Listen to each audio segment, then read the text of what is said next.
मैं doctor Rajesh Verma, department of neurology, king George's medical university Lucknow में professor के पद पे कार्यरत हूँ। आज विश्व स्ट्रोक दिवस है और हमें पूरे विश्व में स्ट्रोक यानी कि जो पक्षाघात की वजह से हमारे बहुत सारे लोग विकलांग हो रहे हैं या मृत्युएं हो रही हैं, उनको उनको कैसे हम समझाएं, क्या क्या जो कारण होते हैं जिनसे वो स्ट्रोक से बचें, उसके ऊपर एक जागरूकता पैदा करनी है। स्ट्रोक बेसिकली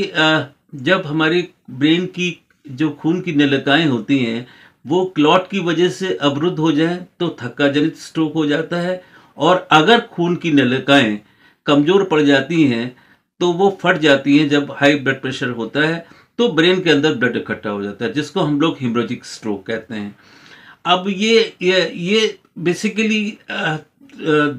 दो प्रकार का होता है, थक्का जनिक स्ट्रोक या फिर हिमरेजिक स्ट्रोक में कई बार ब्रेन की झिल्लियों में भी ब्लड इकट्ठा हो जाता है। अब इसके क्या कारण हैं?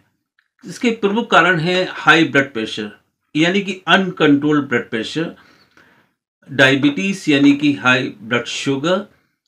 धूम्रपान करना, तंबाकू का सेवन करना,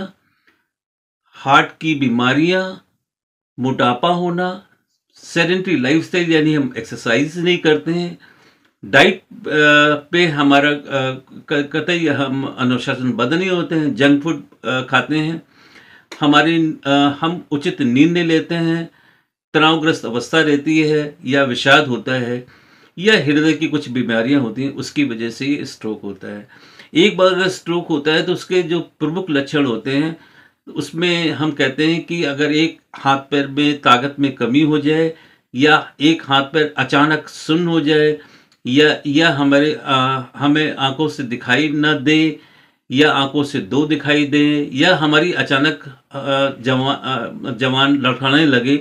हम आवाज़ साफ नहीं हो, लोग कहेंगे हम आपकी बात को नहीं समझ पा रहे हैं, तो मान के चलिए कि स्ट्रोक हो गया है। एक बार अगर स्ट्रोक हो जाए तो फिर हमें आज के टाइम में हम इसको ब्रेन अटैक कहते हैं, क्योंकि इसका मतलब यह है कि हमें तुरंत उपचार की ज़रूरत है। और थक्का जनित स्ट्रोक अगर है तो हमें अस्पताल के अंदर जितना जल्दी पहुंच सके, 10 मिनट, 20 मिनट, 1 घंटे, 2 घंटे, तो वो हमारे लिए बहुत ही लाभदायक सिद्ध हो सकता है। क्योंकि जितनी जल्दी हम अगर ये थक्का जनित स्ट्रोक में वो इंजेक्शन जो होते हैं जो क्लॉट को गला देते हैं, तुरंत गला देते हैं और खून के बहाव को फिर से समान कर देते हैं, तो वो इंजेक्शन केवल 4.5 घंटे के अंदर ही लगाया जा सकता है। इसके अलावा भी तकनीकें आई हैं। अब वो तकनीकें जो हैं जो जिसमें हम क्लॉट को रिट्रीव कर लेते हैं, क्लॉट को निकाल देते हैं स्टेंट रिट्रीवर से या बैलून सिस्टम से, जिसको हम लोग एंडोवास्कुलर थेरेपी कहते हैं। अब ये निर्भर करता है कि हम किस तरह के सेंटर में ये स्ट्रोक का इलाज करा रहे हैं। उसके बाद रिस्क कारकों पे कंट्रोल करना, नियंत्रित करना अत्यंत आवश्यक है, जो हम बताते हैं ब्लड शुगर या ब्लड प्रेशर, ब्लड शुगर, या अगर हमें डिस्लिपिडीमिया यानी हमारे खून की नलिकाओं में वसा ज़्यादा जमा है तो उसको ठीक करना है। और एक अच्छी जीवन शैली, लाइफस्टाइल मॉडिफिकेशंस, मॉर्निंग में अगर हम एक्सरसाइज करते हैं, योगा करते हैं और सही टाइम पर नियमित तरीके से हमारे खाने का होना चाहिए। खाने में जहाँ तक हो हम जंक फूड से बचें, और हरे पत्तियों की सब्जियां हैं, जूसेस हैं, या और सैचुरेटेड फैट्स हैं जैसे कि मतलब सोयाबीन ऑयल है, उनको ज़्यादा सेवन करें। तो और कोई दिमाग में तनाव ना रखें, बिकॉज तनाव और विषाद से भी हमारे स्ट्रोक बढ़ रहा है। उसके बाद में अगर स्ट्रोक हो भी जाता है तो हम डिस्चार्ज होने के बाद कई समस्याएं पैदा होती हैं, तो हमें उसमें फिजियोथेरेपी हमारी बड़ी इंपॉर्टेंट होती है। किसी के हाथ पैर की एक्सरसाइज प्रॉपर करते रहें, अगर वॉक नहीं कर पाते हैं तो वॉकर के थ्रू, और समाज में जो उनके परिचारक होते हैं, अटेंडेंट्स होते हैं, उनको उनको इग्नोर नहीं करना चाहिए, उनके साथ संवाद बनाए रखना चाहिए, क्योंकि वो भी समाज के हिस्से ही होते हैं। कई बार उनको अकेला छोड़ देते हैं तो उनकी बीमारियां और ये सब समस्याएं और बढ़ जाती हैं। उनके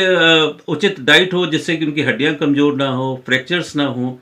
आवाज़ की थेरेपी, स्पीच थेरेपी दी जाती है जिनकी आवाज़ ठीक नहीं होती है।